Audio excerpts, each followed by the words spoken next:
నిజామాబాద్ జిల్లాలో ఖానాపూర్ ఎమ్మెల్యే వెడ్మ బొజ్జు చేసిన వ్యాఖ్యలు కలకలం రేపాయి. మంచిర్యాల జిల్లా జిన్నారంలో కొత్త రేషన్ కార్డుల పంపిణీ కార్యక్రమంలో కలెక్టర్ కుమార్ దీపక్ సమక్షంలోనే ఎమ్మెల్యే బొజ్జు సంచలన వ్యాఖ్యలు చేశారు.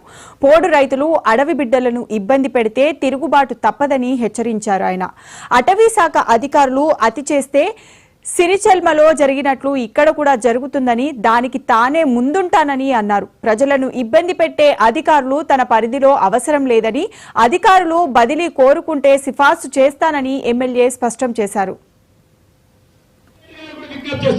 నా ప్రాంతంలో ఎవరైనా పూర్వభూమి రైతులు కావచ్చు, ఈ ప్రాంతంలోనే యాదవ్ సోదరులు కావచ్చు, కోర్లు బార్లు మేపడానికి అడవికి వెళ్తే, లేకపోతే మేదరోళ్ళు అడవికి వెళ్తే, ఎవరైనా కట్టెల కోసం లోపలికి వెళ్తే అలాంటి వాళ్ళని పార్ట్స్ వాళ్ళు ఇబ్బంది పెడితే మొన్న చూసింది కదా, ఎక్కడ సిరిచెల్మ ముల్తానే ఏం చేశారు, తిరుగుబాటు చేశారు. అలాంటి తిరుగుబాటే మా బిడ్డలు కూడా చేశారు. దానికి నేనే నాయకత్వం వహిస్తా.